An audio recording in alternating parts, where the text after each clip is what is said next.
नमस्कार मैत्रिणींनो, कशा आहात तुम्ही सर्वजण। हे आहे ड्रेस शिवत आहे, साडीचा आहे फॅब्रिक, साडीच म्हणाल तरी चालेल। आधी एक माझ्या मुलीला शिवला होता, त्याच्यानंतर एक ड्रेस आता मी माझ्यासाठी शिवत होते।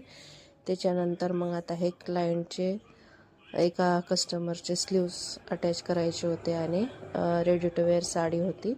रेडी टू वेअर साडी कमराला त्यांना लूज होत होती, तर याच्यामध्ये दोन ऑप्शन आहेत। एक तर आपण इलास्टिक पण लावून पाठीमागून कमी करू शकता, किंवा असा एखादी बटन लावून पण करू शकता। मी तिथे एक जेंट्सचं बटन लावून दिलेलं आहे, छान आहे साडी।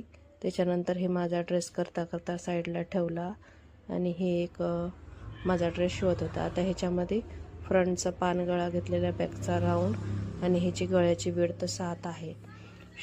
तर 7 म्हणलं तर 3.5चा आपण गळा घेतलेला आहे गॅप। तर हे पानगळा मी कट करून स्टिच करून घेतलेला आहे कॅनव्हासनं पलटून। त्याच्यानंतर हे लेस अटॅच केलेली आहे, पूर्ण का जास्त घेतला नाही व्हिडिओ।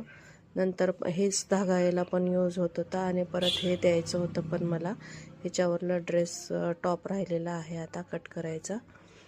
मी फक्त आता स्वयंपाक वगैरे करून मग संध्याकाळचं बसले होते। ह्याला स्वयंपाक वगैरे झालेला आहे। मी म्हणलं थोडंसं थंड होईपर्यंत आपलं एवढी पॅन्ट कट करून स्टिच करून घेता येते।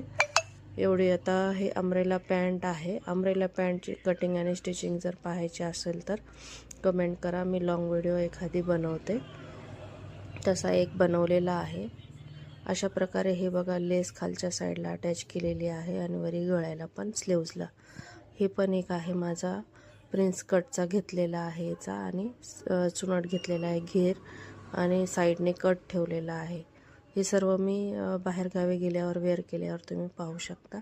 आता हे अम्ब्रेला मी पॅन्ट शिवलं आपण, याचा घेर बघा। आता याचा राहिलेला आहे पिको, याचा पिको मी सकाळच्या वेळेस करते।